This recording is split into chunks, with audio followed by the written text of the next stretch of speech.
సద్గ్రంథాధ్యయన సంగోష్ఠిని ఈనాటి వ్యాసంగానికి సాదరంగా ఆహ్వానిస్తూ కలిసి ప్రార్థన చేసుకుందాం. శ్రీపరాశర భట్టార్య శ్రీరంగేశ పురోహిత శ్రీవత్సాంకసుత శ్రీమాన్ శ్రేయసే మేస్తు భూయసే ఉల్లాస పల్లవిత పాలిత సప్తలోకీ నిర్వాహకోరకిత నేమ కటాక్షలీలాం శ్రీరంగహర్మ్యతల మంగళదీపరేఖాం శ్రీరంగరాజమహిషీం శ్రియమాశ్రయామః. అనాఘ్రాతావజ్యం బహుగుణపరీణాహి మనసో దుహానం సౌహార్దం పరిచితమివాధాపి గహనం పదానాం సౌభ్రాత్రాదనిమిష నిషేవ్యం శ్రవణయోః త్వమేవ శ్రీర్మహ్యం బహుముఖయ వాణీ విలసితం. ఈనాడు గోష్ఠికి స్వాగత వచనాలని తెలియచేస్తూ నిన్నటి పాఠ్యాంశాన్ని సంక్షిప్తంగా మననం చేసి మన ముందు ఉంచినటువంటి యామినిని మనసారా అభినందిస్తున్నాను. ప్రయత్నం చక్కగా చేశారు.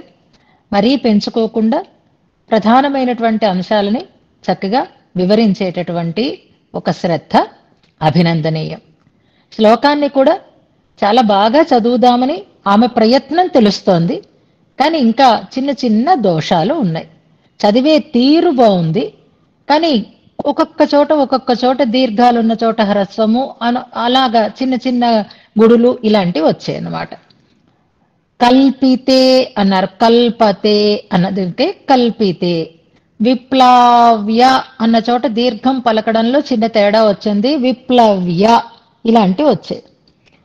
ముఖ్యంగా శ్రితాస్యన్యైర్దో సర్వై అన్న శ్లోకంలో సంశ్రిత గిరహ అనేది పదం, అక్కడ గిరుహు అన్నారు. ఇవి చిన్న చిన్న అక్షర దోషాలు. ఆ అక్షర దోషాలు తడబాటు వల్ల వస్తాయి. అది చక్కగా చూసి చదివినప్పుడు అలాంటివి రావు, అభ్యాసం చేస్తే పోతాయి కూడా. ప్రయత్నంలో చాలా శ్రద్ధ ఉంది అనేది మీ మాటల ద్వారా, మీ అనుసంధానం ద్వారా నాకు అర్థమైంది. అవగాహన ఉంది, విషయావగాహన కూడా ఉంది. ఆ విషయాన్ని చక్కగా వివరించేటటువంటి మీ శ్రద్ధని మనసారా నేను అభినందిస్తున్నాను. తర్వాత అర్థ వివరణలో నాకు వినిపించింది ఏంటి అంటే, శేషత్వమే ఆత్మావుక్కు స్వరూపం అని ఒక తిరుమంత్రార్థంలో చెప్పబడేటటువంటి ఒక పాదాన్ని మనం చెప్పుకున్నాం. ఆత్మ ఉక్కు అంటే ఆత్మకు అని అర్థం అన్నమాట. ఆత్మ ఉక్కు స్వరూపం అని కాదు. ఈ ఉక్కు ఆ ఉక్కు వేరు. ఆత్మ ఉక్కు అంటే ఆత్మకు అని అర్థంలో అక్కడ ప్రయోగం. అది ఆత్మకు స్వరూపము శేషత్వము, దాస్యము, దాస్య వైభవము, దాన్ని మరచిపోవడము, ఇవన్నీ చాలా అద్భుతంగా వివరణ చేశారు. ఆత్మ ఉక్కు స్వరూపము అని కాకుండా ఆత్మ యొక్క స్వరూపము అనుకుంటే అక్కడ క్లారిటీ వచ్చేస్తుంది. దాస్యమే ఆత్మ యొక్క స్వరూపము. ఆ యొక్క అని మనం ఎలా ఉంటామో అలాగే దాని అక్కడ ఆ భాషలో ప్రయోగం ఆత్మ ఉక్కు స్వరూపం అనేది అక్కడ కొంచెం జాగ్రత్త గమనించాలి. గట్టి రూపము మరొక రకమైన పదాలు వచ్చేస్తాయి. ఆ అనుసంధానం వల్ల ఆత్మ యొక్క స్వరూపము శేషత్వము, శేషత్వము అంటే దాసత్వము అని మనం తాత్పర్యాంశంగా తీసుకోవచ్చు. చక్కటి ప్రయత్నం చేశారు తల్లి. గొంతు బాగుంది, ఒక రకమైనటువంటి అణకువ ఉంది. విషయాన్ని మీరు గ్రహించగలుగుతున్నారు. ఇంకా స్పష్టంగా చక్కగా అనుసంధానం చేయగలిగేటటువంటి అభ్యాసం కూడా చేయగలగాలి. ఇతోధికమైనటువంటి సామర్థ్యం మీకు లభించాలి అని ఆచార్య అనుగ్రహము, భగవద్ అనుగ్రహము పరిపూర్ణంగా ఉండాలి అని ప్రార్థన చేసుకుంటూ ఈనాటి వ్యాసంగాన్ని మనం శ్లోకానుసంధానంతో ప్రారంభం చేసేసుకుందాం తొందరగానే. ఇవాళ కూడా మనం ఆకుగ్రామ నియామకాదపి అనే శ్లోకం దగ్గర నుంచి అనుసంధానం చేద్దాం. శ్రియై సమస్త చిదచిద్విధాన వ్యసనం హరేః అంగీకారిభిరాలోకై సార్థయంచై కృతోంజలిః ఆకుగ్రామ నియామకాదపి విభోరా సర్వనిర్వాహకాత్ ఐశ్వర్యం యది హోత్తరోత్తర గుణం శ్రీరంగభర్తృప్రియే తుంగం మంగళముజ్వలం గరిమవత్ పుణ్యం పునః పావనం ధన్యం యత్ తదశ్చ వీక్షణ భువస్తే పంచశా విప్రుషః. తర్వాత శ్లోకం. ఏకో ముక్తాతపత్ర ప్రచలమణిఘణాత్కారిమౌళిర్మనుష్యో దృప్యద్దంతావలస్తో న గణయతి నతాన్ యక్షణం క్షోణిపాలాన్ యత్తస్మై తిష్టతేన్యః కృపణమశరణో దర్శయన్ దంతపంక్తి తత్తే శ్రీరంగరాజ ప్రణయిని నయనోదంచితన్యంచితాభ్యాం రతిర్మతి సరస్వతీ ధృతి సమృద్ధి సిద్ధి శ్రియః సుధా సఖీయతో ముఖం చిచలిషేత్తవ భ్రూలత తతో ముఖమధేందిరే బహుముఖీమహం పూర్వికాం విగాహ్య చ వశం వదాః పరివహంతి కూలంకషాః సహ స్థిర పరిత్ర సవ్రజ విరించనా కించనైః అనోకః బృహస్పతి ప్రబల విక్లవ ప్రక్రియం ఇదం సదసదాత్మనా నిఖిలమేవ నిమ్నోన్నతం కటాక్ష తదుపేక్షయోస్తవ హి లక్ష్మి తత్తాండవం కాలే శంసతి యోగ్యతాం చిదచితోరన్యోన్యమాలింగతోః భూతాహం కృతి బుద్ధి పంచకరణీ స్వాంత ప్రవృత్తీంద్రియైః అండానావరణైః సహస్రమకరోత్తాన్ భూర్భువః సర్వతః శ్రీరంగేశ్వర దేవితే విహృతయే సంకల్పమానః ప్రియః శబ్దాదీన్ విషయాన్ ప్రదర్శ్య విభవం విస్మార్య దాస్యాత్మకం వైష్ణవ్యా గుణమాయయాత్మనివహాన్ విప్లావ్య పూర్వః పుమాన్ పుంసా పణ్యవధూ విడంబి వపుషా ధూర్తానివాయాసయన్ శ్రీరంగేశ్వరి కల్పతే తవ పరీహాసాత్మనే కేళయే. అంతవరకు మనం అర్థంతో అనుసంధానం చేసుకున్నాం.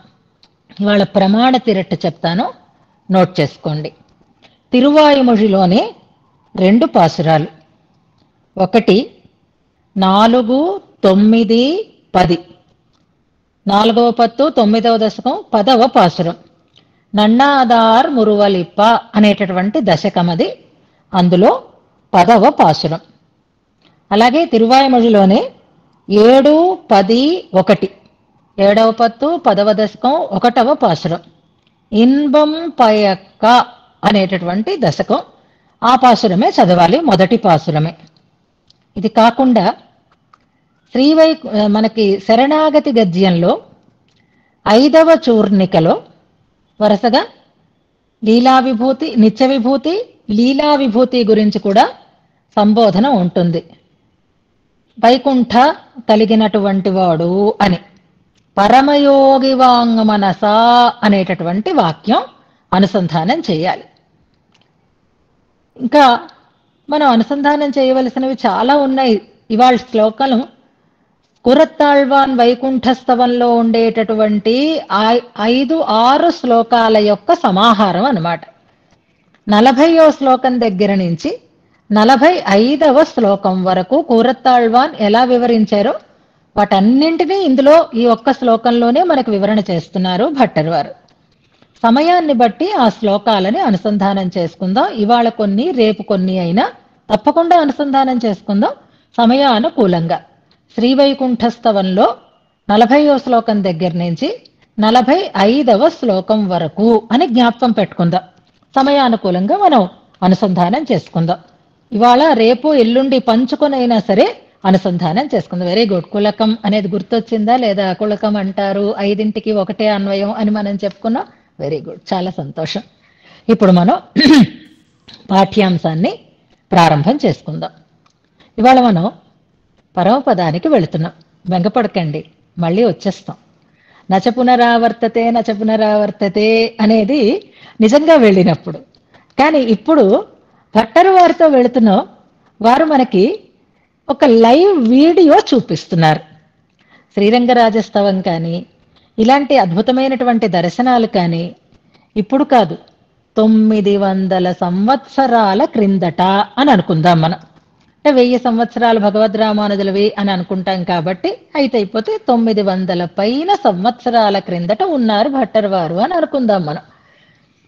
ఆ సమయంలో మనకి భట్టర్ వారు చేసినటువంటి లైవ్ వీడియో రికార్డింగ్ శ్రీరంగరాజస్తవం గుర్తుపెట్టుకోండి. ఎవరికైనా శ్రీరంగరాజస్తవం అంటే ఏమిటి అని అడుగుతారు అనుకోండి పిల్లలు, అది వీడియో రికార్డింగ్ అని చెప్పండి. సాధనాలు ఏమున్నాయి, ఎలా రికార్డ్ చేశారు, సాంకేతికత ఎంత ఉంది అనేది మనకు తెలియదు. కానీ అది అద్భుతమైనటువంటి లైవ్ వీడియో రికార్డింగ్ చేసి మనకు అందించారు భట్టర్ వారు. అలాగే ఒక్కొక్క సన్నివేశాన్ని మనకు చూపించేటప్పుడు వీడియోలో మనకి ఎంత క్లారిటీ ఉంటుందో, ఎంత చక్కగా మనం చూడగలుగుతామో అంత అద్భుతంగానూ మనకి దర్శనం కలిగేటట్లుగా చేస్తారు.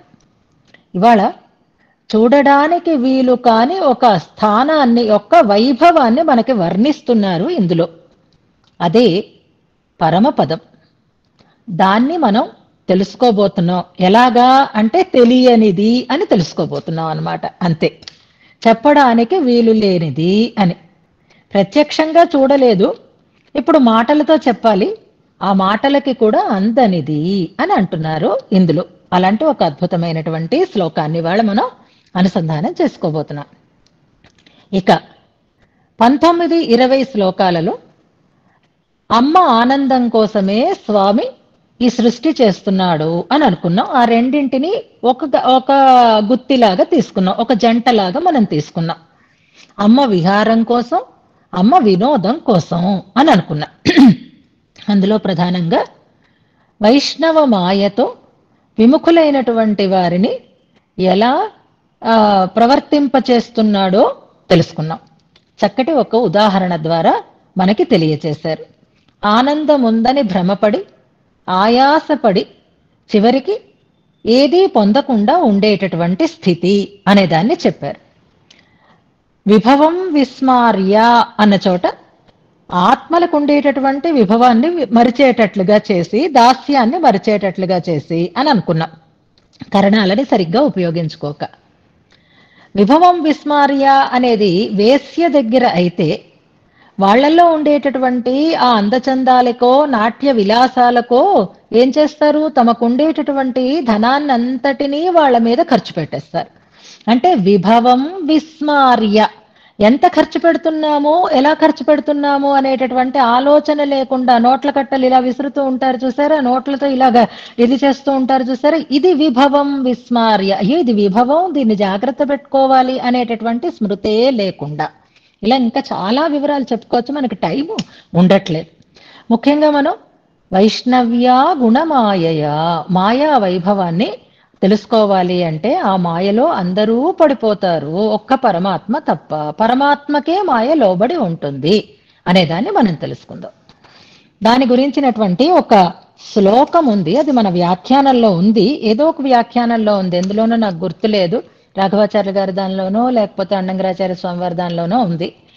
అందరూ ఆ మాయకి లోబడేవారే, అది ఒక పెద్ద సుడిగుండం అని చెప్పేటటువంటి ఒక శ్లోకం చదువుతాను. తర్వాత మనం కొత్త శ్లోకాన్ని చదివేసుకుందాం. బ్రహ్మాద్యాః సకలా దేవాః మనుష్యాః పశవః తథా విష్ణు మాయా మహావర్త మోహాంధ తమసా వృతాః. ఇది విష్ణు పురాణంలోని శ్లోకం, పరమ ప్రమాణమైనటువంటి శ్లోకం.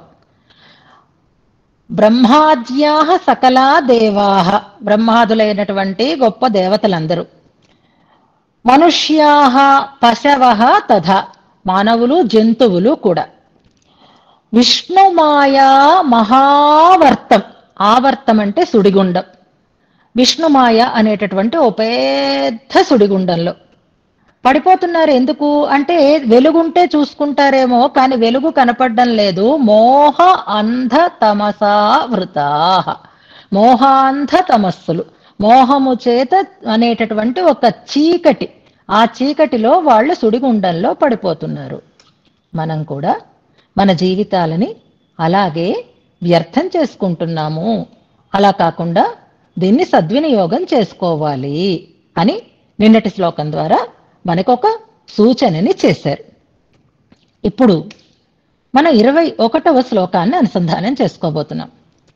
ఇప్పుడు మనం ఏం చేయాలి అంటే శ్లోకాల విభాగాన్ని తీసుకుంటూ వస్తున్నాం కాబట్టి 19, 20 అటుకట్టండి 20ని, మళ్ళీ 20, 21 ఇక్కడ ఒక జంటగా చేసుకుందాం. నమఃపదం ఇటు చూస్తుంది అటు చూస్తుంది అని చెప్తారు చూసారా, ఒక గొడప మీద పెట్టిన దీపంలాగా ఇటు వెలుగొస్తుంది అటు వెలుగొస్తుంది అని ఈక్షితేన పురతః పశ్చాదపి అంటారు.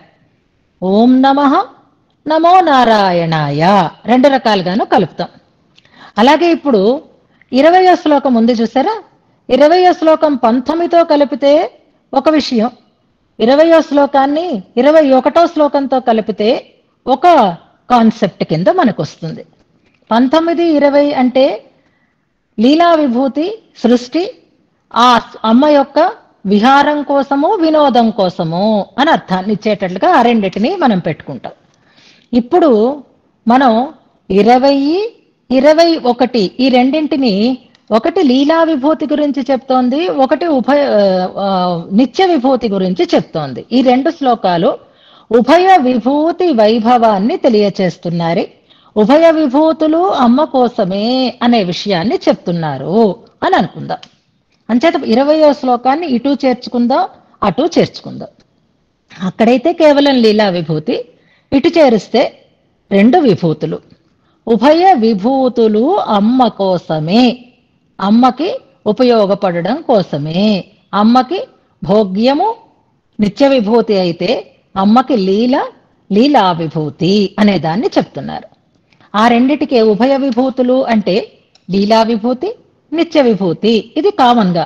కానీ వీటికి ఇంకో పేర్లు కూడా ఉన్నాయి, చెప్పగలరా? ఇంకో పేర్లు ఇప్పుడు ఎవరు అన్మ్యూట్ చేసుకోకండి. ఇంకో పేర్లు ఎలాగా అంటే ఏకపాద్విభూతి, త్రిపాద్విభూతి. గుర్తుపెట్టుకోండి, ఇది ఒక్క భాగమే, అది 3 భాగాలు అంటారు కదా. త్రిపాద్విభూతి అంటే నిత్య విభూతి, ఏకపాద్విభూతి అంటే లీలా విభూతి అని అనుకుందాం.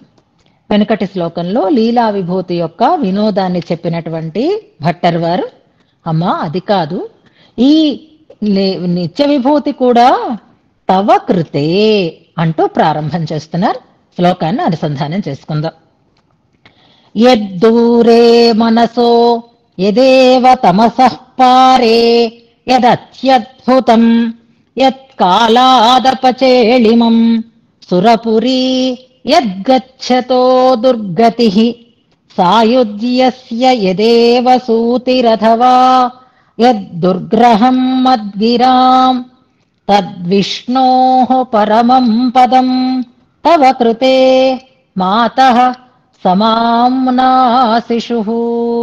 మరొకసారి చదువుతాను. యద్దూరే మనసో యదేవ తమసః పారే యదత్యద్భుతం యత్కాలాదపచేళిమం సురపురీ యద్గచ్చతో దుర్గతిః సాయుజ్యస్య యదేవ సూతిరథవా యద్దుర్గ్రహం మద్గిరాం తద్విష్ణోః పరమం పదం తవ కృతే మాతః సమామ్నాశిషుః. ఇందులో క్రియాపదం చివరి పదం సమామ్నాశిషుః అనేది క్రియాపదం. మిగిలినవి గచ్చతః అనేది అవాంతర క్రియ. దుర్గ్రహం అనేది క్రియగా చెప్పుకోక్కర్లేదులేండి, గచ్చతః అన్నది మాత్రం అవాంతర క్రియగా చెప్పుకుందాం. అపచేళిమం అనేది కూడా అవాంతర క్రియగా చెప్పుకోవచ్చు. ముందు ప్రధానమైనటువంటి క్రియాపదం సమామ్నాశిషుః అన్నది క్రియాపదం. సం అనేది ఉపసర్గ, మా అనేది ధాతువు. మా అభ్యాసే అంటారు. ఆ ధాతువుకి వ్యాకరణ కార్యాలు చాలా వచ్చిన తర్వాత ఆ సమామ్నాశిషుః అనేటటువంటి రూపం ఏర్పడుతుంది. ఆమ్నాయం అని మనం ఎన్నోసార్లు వైకుంఠస్థవం చెప్పుకున్నప్పుడు చెప్పుకున్నాం. ఆమ్నాయము అంటే వేదము అని అర్థం. అలా పదే పదే పదే పదే అనబడేది, అభ్యసింపబడేది అని మనం అక్కడ అర్థం చెప్పుకునేవాళ్ళం. ఆమ్నా శిశుః అంటే అలాగే అంటున్నారు, అంటే అలాగే చదువుతున్నారు, అభ్యసిస్తున్నారు అని అర్థం. అంటే దాన్ని చెప్తున్నారు అని తాత్పర్యాంశంగా మనం తీసుకోవాలి. ఎవరు అంటే ఆమ్నా శిశుః అన్నారు కాబట్టి ఈ పదం మనకి వేదపరంగా ఉపయోగింపబడుతుంది కనుక వేదవేత్తలు అని అర్థకోవాలి. వేదాలు ఉద్ఘోషిస్తున్నాయి, వేదవేత్తలు అలాగే పఠిస్తున్నారు అని అంటున్నారు. అంతేనండి, అక్కడ అలాగే ఉంటుందండి, అదంతే, అది అలాగే ప్రసిద్ధిని పొందుతుంది అన్నట్లుగా గట్టిగా ప్రమాణీకరిస్తున్నారు అన్నమాట. ఏమని, ఎవరు అనేదాన్ని తెలుసుకుందాం శ్లోకాన్వయంలో. ఇక సంబోధన పదాన్ని తీసుకుందాం. ఇందులో కొత్త సంబోధన వస్తోంది. మాతః అని పదం. తల్లి అని పిలుస్తున్నారు, అమ్మా అని పిలుస్తున్నారు. ఇంతకు ముందు కూడా వచ్చింది అస్మజ్జననీ అని వచ్చింది ఒక శ్లోకంలో. ఏ శ్లోకంలో అంటే వేదం చేత చెప్పబడేది నువ్వే, గట్టిగా చెప్తున్నాను, చేయి పైకెత్తి మరీ చెప్తున్నాయి అన్నీ అంటూ ఉద్బాహుస్త్వాం ఉపనిషదశ. Very good. 14వ శ్లోకంలో అస్మజ్జననీ అనేటటువంటి ఒక ప్రయోగం ఉంది, మా అమ్మ అని. అక్కడ రామానుజుల వారి ప్రయోగాన్ని మనం సమన్వయం చేసుకున్నాం. ఇక్కడ అస్మత్ అని కూడా లేదు, మాతః అని పిలుస్తున్నారు, తల్లి అని. ఎందుకని అంటే ఆమె యొక్క గొప్పతనాన్ని చెప్తున్నారు. పరమపదం కూడా ఆమె కోసమే, అంటే ఆమె పరత్వం చెప్పబడుతోంది, అయినా ఆమె మనకి చాలా సులభంగా అందేది అని చెప్పడం కోసం మాతః అని నోరారా పిలుస్తున్నారు అమ్మని. తల్లి అంటూ పిలుస్తున్నారు. ఎక్కడున్నా అమ్మ వెనకాతల పిల్లవాడు దూరిపోతాడు కదా. ఎవ్వరికి తోటైనా సరే ఇప్పుడు ఫ్లైట్ టికెట్ కొనక్కర్లేకుండా, ఏ రకమైనటువంటి ఖర్చు అక్కర్లేకుండా తల్లితో పాటే చంటి పిల్లవాడు కూడా ఎలాగైతే ఎలవ్ చెయ్యబడతాడో, ఇంతకుముందు ఇంత వయసు వరకు టికెట్ తీయక్కర్లేదు అనేవారు రైళ్లలో కానీ బస్సుల్లో కానీ. అప్పుడు పిల్లలకి 5 ఏళ్ల వరకు టికెట్ తీయక్కర్లేదంటే వాడికి 7 ఏళ్ళు వచ్చినా 8 ఏళ్ళు వచ్చినా 5 ఏళ్ళనే చెప్పు అని మనం చెప్తూ ఉండేవాళ్ళం. కానీ పిల్లలు మాత్రం మాకు 6 ఏళ్ళు మాకు 7 ఏళ్ళు అంటూ ఉండారు. మన చిన్నతనాల్లో ఇలాంటివి మనం ఫేస్ చేసేవాళ్ళం.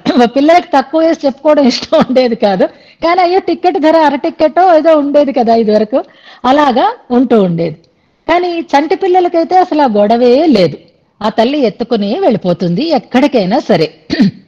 అలాగే మనం కూడా అమ్మ పరమపదంలో ఉన్న అమ్మ మన మనం అమ్మ ఒడిలోనే ఉండగలిగేటటువంటి ఒక సౌలభ్యం కలిగినటువంటి వాళ్ళము అని అనుకోవాలన్నమాట.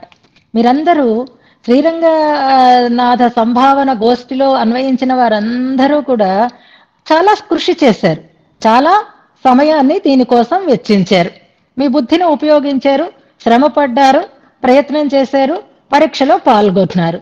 సో మీకు ఎలాగా సర్టిఫికెట్స్ వస్తాయి. కానీ మరి మాకు అంటున్నారు 2 చంటి పిల్లలు అని విన్నాను నేను. ఆ పిల్లలు వింటున్నారు, వాళ్ళు కూడా రంగనాథ సంభావన సంగోష్ఠిలో ఉన్నారట. మరి వాళ్ళ ఫోటోలు అడగలేదు, వాళ్ళకేం అవార్డ్స్ లేవా, వాళ్ళు కూడా ఇందులో అన్వయించారు కదా అని చమత్కారంగా మజ్జుతి పెడుతుంది. వాళ్ళకు కూడా ఉందా అవార్డు అని, సర్టిఫికెట్. ఎందుకు వాళ్ళకి అంటే వాళ్ళు ఏం కష్టపడ్డారంటే వాళ్ళు ఆటోమేటిక్ గా తల్లితో పాటే పిల్లవాడు. ఆ భావనని మనకు కలిగించడం కోసమే మాతః అని పిలుస్తున్నారనమాట. ఇందులో అమ్మ పరమపదంలో ఉంటుంది, పరమపదం ఆమెకి ఉనికి అని బెంగపడకండి, మన కోసమే అని.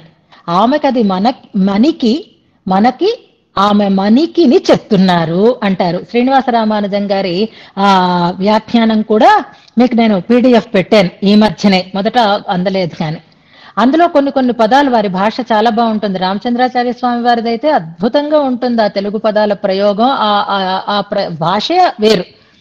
అదే ఒక సంస్కారం వీరిలో కూడా ఉంది కనుక ఈ శ్లోకం వ్యాఖ్యానం చివరిలో ఉంటుంది, అమ్మ మనికిని మనకి తెలియచేస్తున్నారు అంటారు.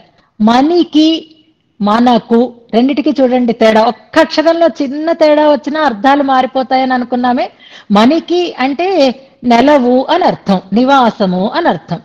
మనకు అంటే మనకి చెప్తున్నారు భట్టర్ వారు. దేని గురించి? అమ్మ మనికిని గురించి చెప్తున్నారు, అమ్మ యొక్క నెలవుని గురించి చెప్తున్నారు. ఇక ఈ శ్లోకం యద్దూరే అని ప్రారంభమవుతోంది. ఇంతవరకు మనం 20 శ్లోకాలు చెప్పేసుకున్నాం కదా. యత్ అనే పదంతో ప్రారంభమైన శ్లోకాలు ఏవి ఒకసారి జ్ఞాపకం చేసేసుకుందాం. ఎన్ని శ్లోకాలు ఉన్నాయి మనకి అంటే, యద్భ్రూభంగాః అని ప్రారంభమైంది ఒక శ్లోకం, యద్యావత్తవ వైభవం అని ప్రారంభమైంది మరొక శ్లోకం, 4వ శ్లోకము 5వ శ్లోకము. ఈ 2 శ్లోకాలు అలా ప్రారంభమవుతాయి యత్ అనే పదంతో. ఈ శ్లోకం కూడా అలాగే ప్రారంభమవుతోంది, గుర్తుపెట్టుకోండి. ఈ శ్లోకంలో ఉండే తమాషా ఇంకో పద్యాన్ని, బాగా పరిచయమైనటువంటి ఒక పద్యాన్ని మనకి తలపిస్తుంది. ఇది అంతకు ముందుది అనుకోండి, తర్వాత ఆ పద్యం వచ్చింది. ఆ పద్యం ఏది అంటే గజేంద్ర మోక్షణంలో ఉండేటటువంటి పద్యం. గజేంద్రుడు ప్రార్థన చేస్తున్నాడు, ఎవ్వని చేజరించు జగమెవ్వని లోపల నుండు లీనమై ఎవ్వని ఎందుడిందు పరమేశ్వరుడెవ్వడు అంటూ సాగుతుంది ఆ పద్యం. మన శ్యామలమ్మ గారికి వచ్చే ఉంటుంది. ఎవ్వని చేజనించు, ఎవ్వడు ఎవడు ఎవడు ఎవరు అని ఎలాగా ఆ శ్లోకం పద్యం సాగుతుందో, ఈ శ్లోకం కూడా యత్ యత్ యత్ యత్ అనేటటువంటి మాట రిపీటెడ్ గా వస్తుంది. చూడండి ఎన్నిసార్లు వచ్చిందో కౌంట్ చేసుకుంటూ ప్రతిపదార్థాన్ని తెలుసుకుందాం. యత్ అనే పదం ఏదైతే ఏదైతే ఏదైతే అంటున్నారనమాట. అంటే పరమపదం గురించినటువంటి వైభవాన్ని, స్వరూపాన్ని చెప్పాలి. ఎలాగా? ఏదైతే ఇలాంటిదో, ఏదైతే ఇలాంటిదో అంటూ చెప్తున్నారు. ఇప్పుడు మనం ప్రతిపదార్థాన్ని చూద్దాం. చివరి పాదం సులభంగా అర్థమైపోతుంది చూడండి. తత్ విష్ణోః పరమం పదం తవ కృతే సమామ్నాశిషుః. ఇది మొత్తం వాక్యం అన్నమాట. మళ్ళీ తద్విష్ణోః పరమం పదం, గుడ్, అప్పుడే లెక్క పెట్టారు మీరందరూ. తద్విష్ణోః పరమం పదం అని వచ్చింది మనకి శ్రీరంగరాజస్తవంలో. మనం ఎన్ని ప్రాక్టీసులు చేసాం, నిజంగా చాలా బాగుంది. అది మనకి ఇప్పుడు సులభం అయిపోతుంది పాఠం. శృతివాక్యాలు ఏ ఏ శ్లోకాలలో శృతివాక్యాలు పొదగబడి ఉన్నాయి అంతవరకే చూసుకున్నాం మనం. అలాంటప్పుడు ఇదొక శృతివాక్యం. మనకై వచ్చినటువంటి శ్లోకాలు శ్రీరంగరాజస్తవంలో ఉన్నాయి. టీం 12 వాళ్ళు చెప్పాలి, టీం 3 వాళ్ళకే ఈ శ్లోకాలు వచ్చాయి. ఒకటి టీం 3లో ఒకటి వచ్చింది, వెరీ గుడ్. టీం 12లో తద్విష్ణోః పరమం పదం వహతు నః శ్రీరంగిణో మంగళం. మనం రోజు ప్రార్థనగా అనుసంధానం చేసుకునేవాళ్ళం. ఇంకొకటి వచ్చింది మనకి టీం 3లో రంగరాజధానిని చూస్తున్నాం. యద్విష్ణోః పదమతమః అనేటటువంటి శ్లోకం. ఈ రెండిటికి కూడా మూలమైనటువంటి ఒక శృతివాక్యం ఉంది. ఆ శృతివాక్యం ఋగ్వేదంలో ఉన్నది ఒకటి, అలాగే కఠవల్లిలో ఉన్నది ఒకటి అని అనుకున్నాం. కఠవల్లిలోనూ తోధ్వనః పారమాప్నోతి తద్విష్ణోః పరమం పదం అని వస్తుంది. మరొకటి ఋగ్వేద శృతివాక్యము తద్విష్ణోః పరమం పదం సదా పశ్యంతి సూరయః అని వస్తుంది. మీరు ఎంత శ్రద్ధగా చదివారు, ఇప్పుడు నేను తలుచుకుంటుంటే నాకు సరదా అనిపిస్తుంది.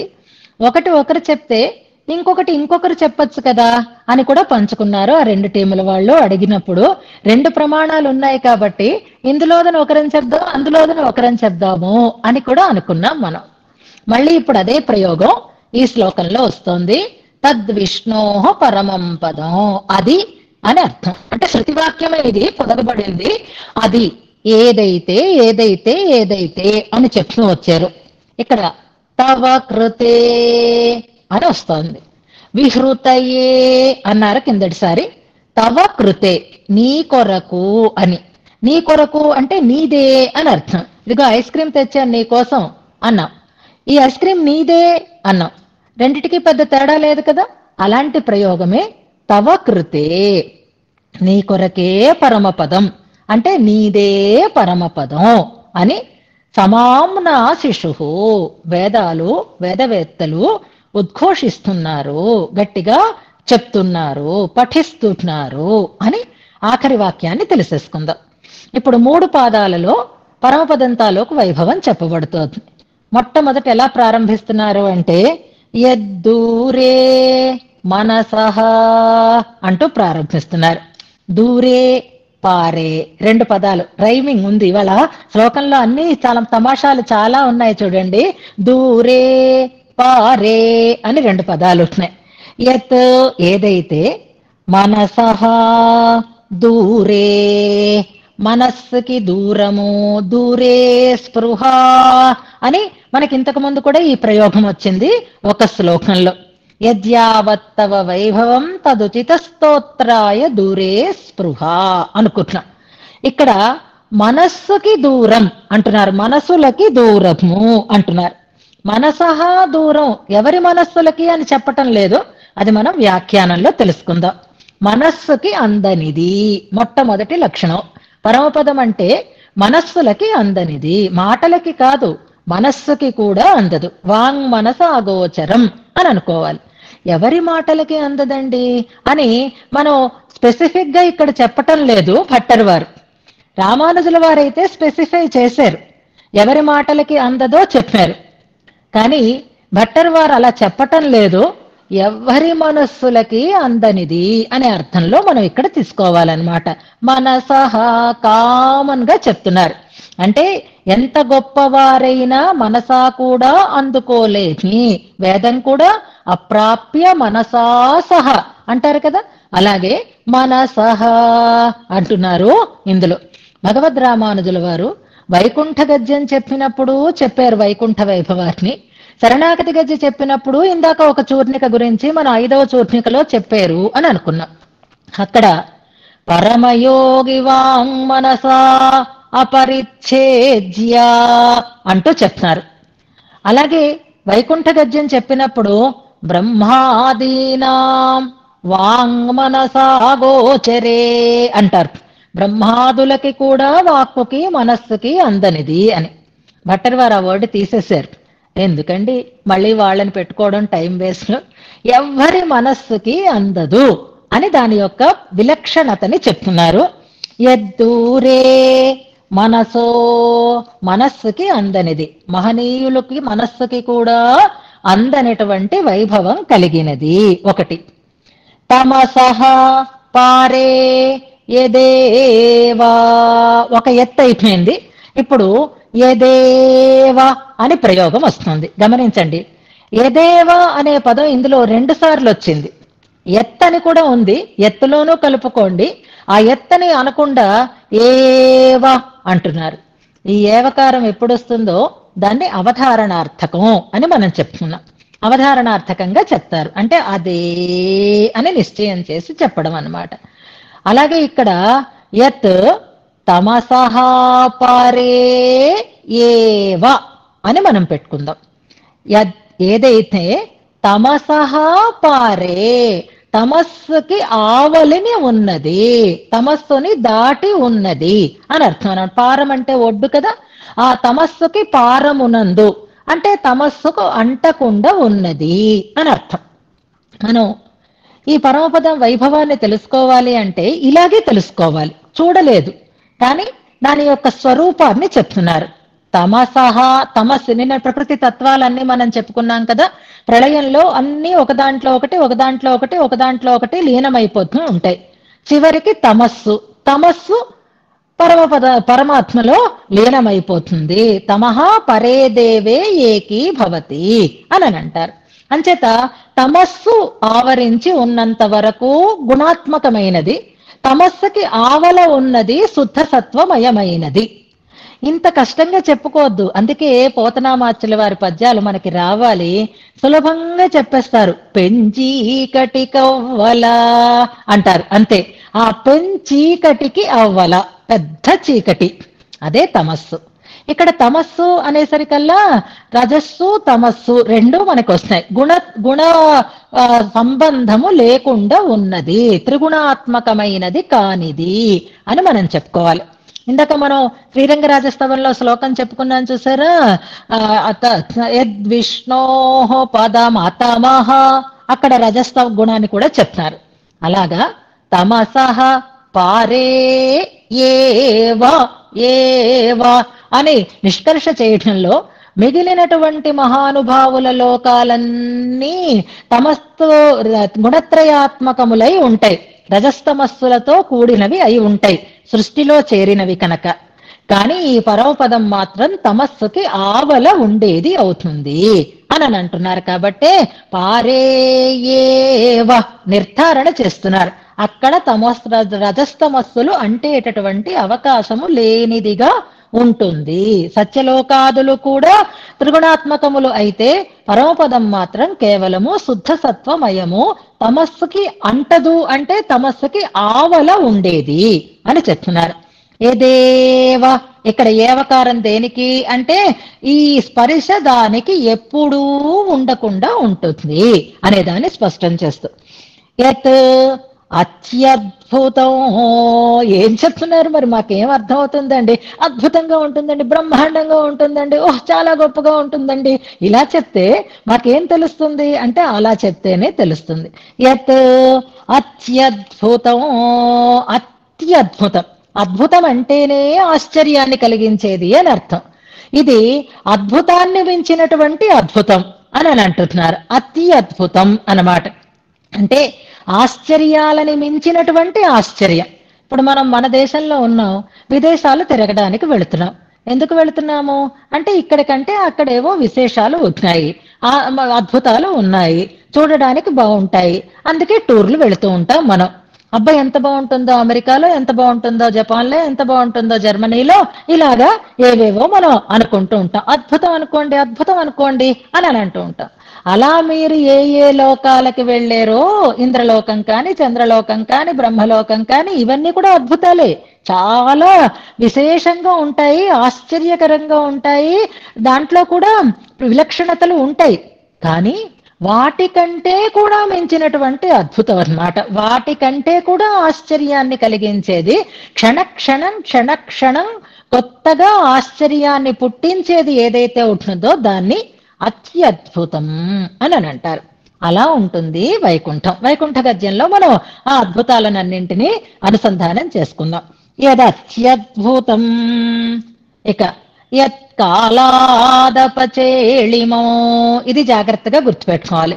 యత్ ఇప్పుడు బాగుందండి, కానీ ఇంతకు ముందు చాలా బాగుండేదండి. ఇప్పుడు మెయింటెనెన్స్ లాగా టైం చాలా ఏళ్లు గడిచిపోయి ఇప్పుడు ఏమిటో అందం లేదండి, ఏదో తాజ్మహల్ లాంటివి కూడా రంగు మారిపోతున్నాయి, అది ఇది అని మనం వింటూ ఉంటాం చూసారా. తెల్లటి పాలరాయి ఇప్పుడు రంగు మారిపోతుంది. స్వచ్ఛంగా ప్రవహించేటటువంటి నదులు కలుషితాలు అయిపోతున్నాయి. ఒకప్పుడు చాలా అద్భుతాలే, కానీ ఇప్పుడు ఏమైపోతున్నాయి? ఏమో మంచు కూడా కరిగిపోతుంది, మంచు పర్వతాలు కూడా కరిగిపోతున్నాయి, వేడి ఎక్కువైపోతుంది. ఇలాంటి తేడాలు మనకి అద్భుతమైనటువంటి విషయాలలో కూడా కలుగుతున్నాయి. ప్రపంచంలో 7 వింతలు, 8వ వింత ఇలా అనుకుంటూ ఉంటాం. కానీ ఈ వింత అలాంటిది కాదు కదా. వింతలని మించినటువంటి వింత, ఆశ్చర్యానికంటే ఆశ్చర్యం కనుకే అత్యద్భుతం అని అన్నారు. మరి ఇందులో మార్పు వస్తుందా అంటే లేదండి. ఎంచేత అంటే అక్కడ సూర్యుడు చంద్రుడు ఉండడండి. సూర్యచంద్రులు ఉంటేనే కదా టైము, కాలం. ఆ కాల ప్రభావం సూర్యచంద్రులు ఉన్న చోట ఉంటుంది. కానీ సూర్యచంద్రులు కూడా సృష్టిలో ఉన్నవాళ్లే కాబట్టి సూర్యచంద్రులతో ఆ సంబంధం లేకుండా కాలం అక్కడ నియమించేటటువంటి స్థితి లేకుండా ఉంటుంది. పరమపదంలో నా కాలః తత్ర వై ప్రభుః, ఇది మనం వింటూనే ఉంటాం. అంచేత కాలానికి అక్కడ ఏ రకమైనటువంటి ఒక అవకాశము లేదు కనుక కాలాత్ అపచేళిమం. పచేళిమం అపచేళిమం గుర్తుపెట్టుకోండి. పచింపబడేది అంటే పాకాన్ని పొందేది, దానివల్ల మార్పుని పొందేది. కానీ అపచేళిమం, కాలము దాన్ని పచనము చెయ్యదు. మన శరీరాలన్నీ కాలం వల్ల కదా లొంగిపోతాయి, వయస్సుని బట్టి కదా అవి ముద్దలైపోతాయి. కానీ అక్కడ ఈ కాల ప్రభావము ఉండదు. యత్ ఏదైతే కాలాత్ అపచేళిమం, కాలకృతమైనటువంటి పరిణామము లేకుండా ఉంటుంది. నా కాలకాల్యం అంటారు. అంటే కాల ప్రభావము దాని మీద ఉండదు, ఎప్పుడూ ఒక్కలాగే ఉంటుంది, నిశ్చయంగానే ఉంటుంది, నూతనంగానే ఉంటుంది, అద్భుతంగానే ఉండేది అవుతుంది. అలాంటిది ఏదైతే ఉందో అంటున్నారు. కర్మకృత పరిణామము ఉండదు, కాలకృత పరిణామము అక్కడ ఉండదు. కాలాదపచేళిమో, ఎప్పుడూ ఒక్కలాగే ఉండేది అవుతుంది. ఇక ఇక్కడ చూడండి మళ్ళీ రెండు పదాలు రైమింగ్ కి మనకు అర్థం చేసుకోవడానికి దూరే పారే రెండు పదాలు తీసుకున్నాం. అలాగే అత్యద్భుతం అపచేళిమం, అత్యద్భుతం అతి అద్భుతం, అపచేళిమో అక్కడ ఆ నెగటివ్ కాదు, ఇక్కడ రెండు ఆతో మొదలయ్యేటటువంటి మంచి కొత్త పదాలు గుర్తుపెట్టుకోండి. కాలానికి లోనై పాడేది కాదు అని అర్థం అన్నమాట. సురపురీ యద్గచ్చతః దుర్గతి, యద్గచ్చతః ఎక్కడికి వెళుతూ ఉంటే అంటే పరమపదాన్ని గూర్చి వెళుతూ ఉండేటటువంటి స్థితిలో సురపురి దుర్గతి, సురపురి అంటే ఆ మధ్యతోవలో ఉండేటటువంటి స్వర్గాదులన్నీ కూడా స్వర్గం స్వర్గం అని ఆనందధామంగా అనుకుంటూ ఉంటారు. కానీ స్వర్గలోకం కూడా పరమపదానికి వెళుతూ ఉన్నప్పుడు ఎలా అనిపిస్తుందిట అంటే నరకంలాగే అనిపిస్తుందిట. సురపురి యద్గచ్చతః దేనిని గురించి వెళుతున్నప్పుడు ఈ స్వర్గాది లోకాలు కూడా నరకాలుగా దుర్గతులుగా అనిపిస్తాయో అంటున్నారు. మనకి ఏదీ లేకపోతే ఉన్నది ఏ చెట్టులోని చోట గంజాయి వనంలో తులసి వృక్షం అని ఒకటి వస్తున్నారు, ఏ చెట్టులోని చోట ఆముదపు చెట్టే మహావృక్షం అని అనుకుంటాం మరొకటి. అలాగే మనకి ఏదో ఒక గది ఉండేది, ఆ గది కంటే 2 బెడ్రూమ్ హౌస్ వచ్చింది అనుకోండి స్వర్గంలో ఉంది అని అనుకుంటాం. మనకి ముందు నుంచి రాజభవనంలో ఉండడం అలవాటైంది అనుకోండి, ఇప్పుడు మనకేం కావాలి, ఓ పెద్ద ఖండం కావాలి, ఓ పెద్ద ద్వీపం కావాలి మనం ఉండడానికి. అలాంటివి మనం తీసుకున్నప్పుడు ఇలాంటివి ఏమవుతాయి, తక్కువ అనిపిస్తాయి. అలాగే పరమపదాన్ని గురించి వెళ్ళేటప్పుడు మిగిలిన ఆనందదాయకములైనటువంటి స్వర్గాది లోకాలు కూడా నరకాలుగానే అనిపిస్తాయి. ఏతేవై నిరయస్తాత అంటారు భారతంలోనూ. ఇవన్నీ కూడా నరకాలే, మంచి లోకాలు కూడా నరకలోకంతో సమానంగా అనిపించే అంత ఆనందధామము పరమపదము అంటున్నారు. యద్గచ్చతః సురపురీ దుర్గతి, ఇంకో పదం వచ్చింది దుర్గతి, గుర్తుపెట్టుకోండి. ఇనుప సంఖ్యలు ఇక్కడ సంబంధం లేదు, ఇనుప సంఖ్యల బంగారు సంఖ్యల వేరు, మళ్ళీ స్వర్గాదులు బంగారు సంఖ్యలు అనుకుంటా ఆ కాంబినేషన్ కాదు ఇక్కడ. నిజానికి అవి కూడా ఆనందాన్ని కలిగించేవే, కానీ ఒకప్పుడు స్వర్గాది లోకాలు పొందడం కోసం క్రతువులు చేసి మరీ పొందుతారు. కానీ స్వర్గలోకం కంటే కూడా మించిన ఆనందం కాబట్టి స్వర్గలోకం కంటే మించిన అని కంపారిజన్ కాకుండా స్వర్గాన్ని నరకం స్థానంలో పెడుతున్నారనమాట. అంటే అలా అనిపిస్తుంది, దీంట్లో ఏమీ లేదు, సుఖం కష్టం కనుక అనే అనిపిస్తుంది అనమాట. ఇంకా సాయుజ్యస్య యదేవ సూతి అంటున్నారు. ఎత్తు మళ్ళీ వచ్చింది ఇక్కడ, ఏవకారంతో వచ్చింది చూడండి. యదేవ ఎక్కడ ఏవ వచ్చింది మనకి, రెండోసారి తమసః పారే ఏవ అంటే తమస్సు అంటకుండా ఉండేది అని అర్థం. ఇక్కడ యదేవ ఏదైతే అంటే సాయుజ్యస్య సూతి ఏవ అని పెట్టుకోవాలన్నమాట. సాయుజ్యానికి సూతి ప్రసూతి గృహం అని అనుకోండి, ప్రసవ గృహం అంటారు కదా. సూతి అంటే ఇక్కడ పుట్టించేది, ఉత్పత్తి చేసేది అని అర్థం. మనకి భగవంతుడితో భగవంతుణ్ణి పొందేటటువంటి ఇక్కడ కర్మబంధాన్ని పోగొట్టుకునేటటువంటి దానినే మోక్షం అని అంటాం, విముక్తి అని అంటాం. ఆ మోక్షాన్ని 4 రకాలుగా మనకి చెప్తారు. అందులో సాయుజ్యం అనేది ఒకటి అని అనుకుంటున్నాం మనం, కాదు సాయుజ్యమే పరమావధి అని అనుకుందాం. ఇప్పుడు సాయుజ్యం అని అన్నారనుకోండి, సాయుజ్యంలో మిగిలిన 3 రకాలైనటువంటి మోక్షాలు కూడా ఉన్నట్టే లెక్క. ఎలాగా, 1000 అంటే 100, 500, 700 ఉన్నాయా లేవా అంటే కలిసే ఉన్నాయి 1000లో. అలాగే సాయుజ్యం అన్నాము అంటే మిగిలినటువంటి సారూప్యము, సాలోక్యము, సామీప్యము, సాయుజ్యము కూడా ఉన్నట్టే లెక్క.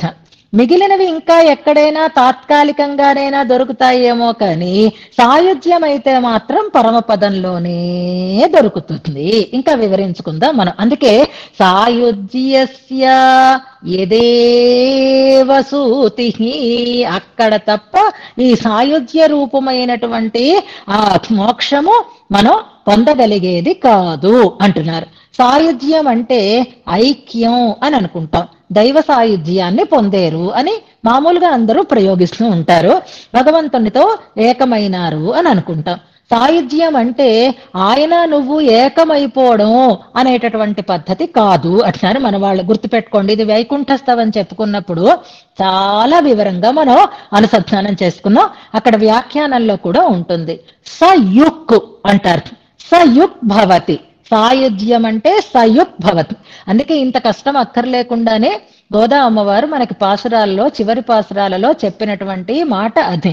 నిరంజన పరమం సామ్యముపైతి అన్న చోట నీ శంఖాలు లాంటి శంఖాలు కావాలి, నీ పరై లాంటి పరై కావాలి, మేము ఇవి పెట్టుకోవాలి, ఇవన్నీ అడగడం అదే సాయుధ్యం అన్నమాట. ఎప్పుడు పరమాత్మ వేరు, జీవాత్మ వేరు. పరమాత్మ జీవాత్మ ఒకటే అయిపోరు. పరమాత్మ జీవాత్మ ఒకే గుణాలని కలిగిన వారు అవుతారు. సయుక్ అంటే అది. రెండు వేరు వేరు లక్షణాలు కలిగినటువంటి వస్తువులు ఒకేలాగా కలిసిపోవటం అని అర్థం అన్నమాట. భగవంతుడికి మనకి కూడా ఒకేలా ఉండేటటువంటి గుణాలు ఉన్నాయి.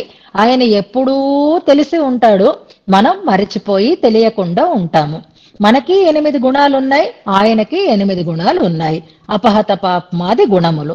ఈ గుణాలు మనకి ప్రకృతి సంబంధం వల్ల కనపడకుండా అయిపోయాయి. ఇప్పుడు సాయుధ్యం కలిగింది అంటే ఏమిటి?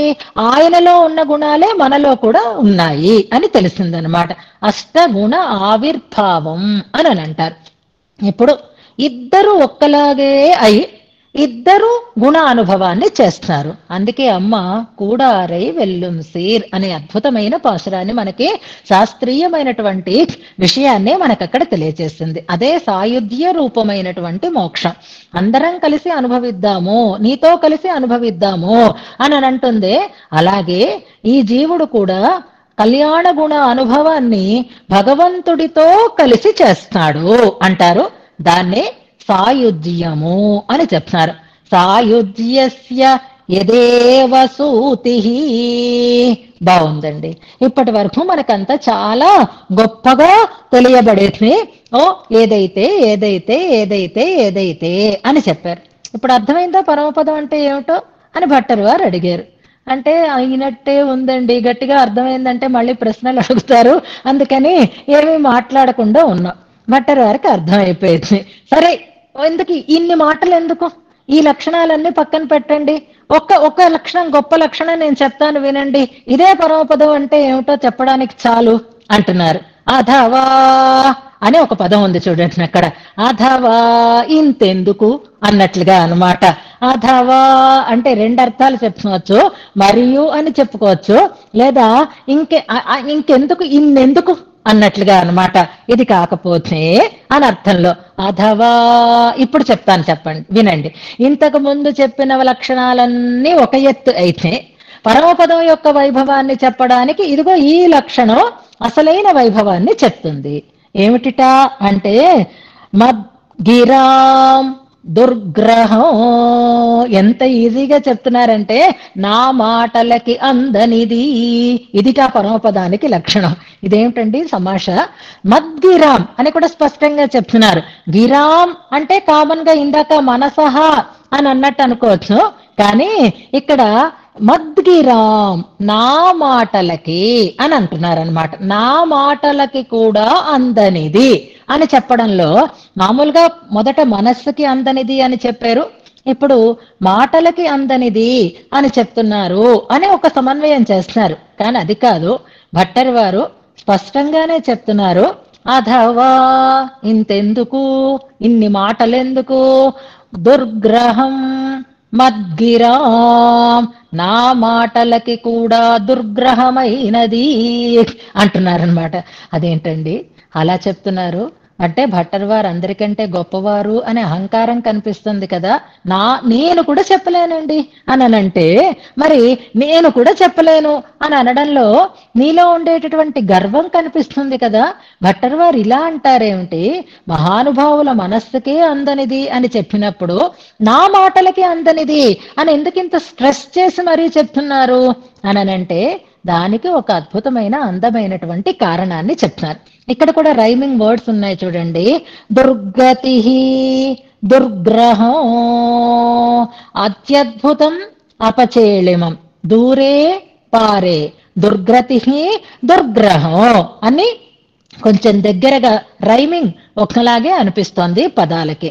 నా మాటలకి కూడా అందనిది అని చెప్పడంలో ఆంతర్యాన్ని వ్యాఖ్యాతలు చాలా అందంగా వివరిస్తారు. ఎందుకు అలా చెప్తున్నారు అనంటే, మిగిలిన వారందరూ ఒక ఎత్తు, భట్టరు వారికి వచ్చినటువంటి వాగ్వైభవం ఒక ఎత్తు. ఎంచేత మనం చెప్పుకున్నాం, యద్యావత్తవ వైభవం అనే శ్లోకం దగ్గర చెప్పుకున్నాము. ప్రాంచో విరించ్యాదయ అని ఒక మాట వచ్చింది. స్తోతుం కేవయమిత్యదశ్చ జగృహు ప్రాంచో విరించ్యాదయ.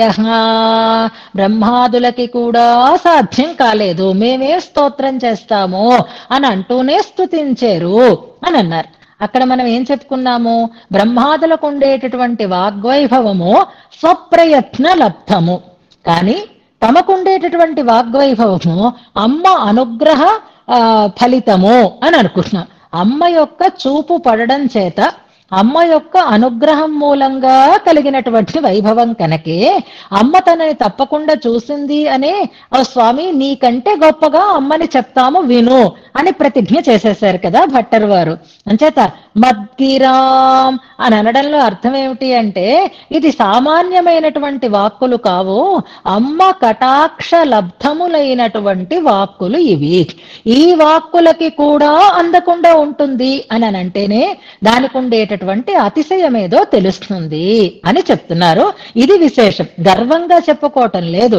ఇక్కడ అమ్మ కటాక్ష వైభవానికి ఉండేటటువంటి స్థితిని చెప్తూ, అలాంటి కటాక్షకృతములైనటువంటి వాక్కులకి కూడా అందకుండా ఉండే అంత అతిశయాన్ని కలిగినదే పరమపదము అని చెప్తున్నారు ఇందులో. అథవా దుర్గ్రహం మద్గిరా, ఇంకెందుకు నేను కూడా చెప్పలేదు, నా మాటలకి కూడా అందకుండా ఉండేటటువంటి వైభవాన్ని కలిగినదే పరమపదము అని స్పష్టం చేస్తున్నారు ఇందులో. ఇక్కడ ఒక అద్భుతమైనటువంటి ఐతిహ్యాన్ని మనకి అన్నంగరాచార్య స్వామి వారి యొక్క వ్యాఖ్యానంలో ఇస్తారు. జాగ్రత్తగా అది కూడా మనం చెప్పుకుందాం. దానికి ముందు ఒక చిన్న కథని కథ కాదు, ఒక చిన్న సన్నివేశాన్ని మనం అనుసంధానం చేసుకుందాం. మద్గిరాం అని భట్టర్ వారు అంటున్నారు అంటే, ఆయన అనుకోవడం కాదు, మహానుభావులందరూ కూడా ఆయనని అలాగే ఆదరించారు, ఆయనని అలాగే స్వీకరించారు. భగవద్ రామానుజుల వారి ఆజ్ఞ కిడాంబయాచాన్ అనేటటువంటి స్వామి చెప్పేవారట, మీరు నన్ను ఎంత గౌరవిస్తున్నారో ఈ భట్టర్ని కూడా అంతే గౌరవంగా చూడాలి అని రామానుజుల వారి శాసనం అంటారు. ఎందుకంటే అప్పటికి ఆయన చిన్నపిల్లవాడు. రంగనాథుడి సన్నిధికి వెళ్ళి తెర వేసి ఉంటే లోపలికి తీసుకెళ్లి ఆయన చేత ఏదో చదివించి, అద్భుతంగా చదివితే బయటికి తీసుకొచ్చి అందరికీ చూపించి తన శిష్యవర్గానికి, ఈ పిల్లవాడిని నన్నెంత గౌరవిస్తున్నారో అంత గౌరవంగానో మీరు చూడాలి అని భట్టర్ రామానుజుల వారే స్వయంగా చెప్పారు అని ఒక సన్నివేశం ఉంటుంది. ఇక ఆ వ్యాఖ్యానంలో ఇంకో సన్నివేశాన్ని చెప్తున్నారు. సాక్షాత్తుగా రంగనాథుడే ఇలా అనేవాడు అని ఒక ఆచార్యులు చెప్పేవారట. ఆయన పేరు సిరియాండాన్ అనేటటువంటి ఆచార్యులు. ఆ ఆచార్యులు చెప్పేవారు అని కిడాంబయాచాన్ అనేటటువంటి ఆచార్యులు అందరితోటి చెప్తూ ఉండేవారట. కిడాంబయాచాన్ మనకు తెలిసిన వారే, భగవద్రామానుజుల యొక్క శిష్యకోటికి చెందినటువంటి వారు. వారు చెప్పేవారట. ఏమని చెప్పేవారు అంటే, ఇప్పుడు చిన్నజీయర్ స్వామి వారు చెప్తున్నారు. ఏమని చెప్తున్నారు? మా పెద్ద స్వామి వారు ఇలా అంటూ ఉండేవారు అని అంటూ ఉంటారు. మా పెద్ద స్వామి వారు అని అన్నట్టుగా కిడాంబయాచాన్ అనేటటువంటి ఆయన సిరియాండాన్ అనేటటువంటి వారి మాటల్ని చెప్తూ ఉండేవారు.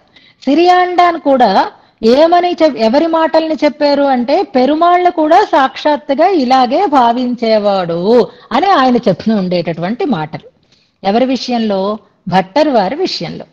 పెరుమాళ్ళు పెరుమాళ్ళకి ఎలా అనిపించేదిట అంటే, మీరు భట్టర్ వారి మాటల్ని విని మీరు కూడా మనలాగే ఆయన అవే శ్లోకాలు చదువుతున్నాడు, అవే వ్యాఖ్యానాలు చెప్తున్నాడు, అవే వాచ్యవాచక సంబంధాన్ని చెప్తున్నాడు అని అనుకోకండి. ఇప్పుడు భగవద్ విషయ కాలక్షేపం ఎంతమంది చెప్పడం లేదు? శ్రీగుణరత్న కోసమే అనుకోండి. ఎంతమంది చెప్పలేదు కనుక, ఎన్నిసార్లు మీరు వినలేదు కనుక ఈ గ్రంథం ఒకరే చెప్పలేదు, ఒకరే వినలేదు.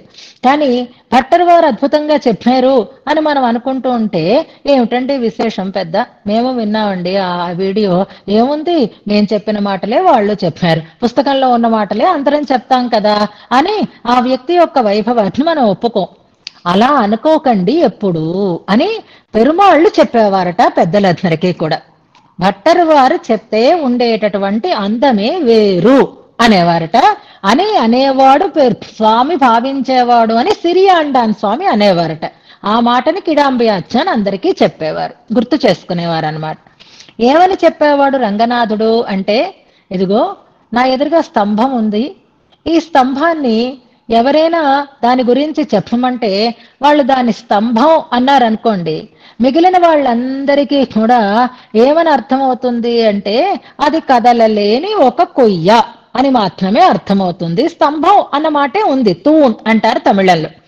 స్తంభం అనంటే మనకి నిశ్చలంగా మొద్దులా చక్కగా కదలకుండా ఉండేటటువంటి ఒక సన్నివేశం కనిపిస్తుంది.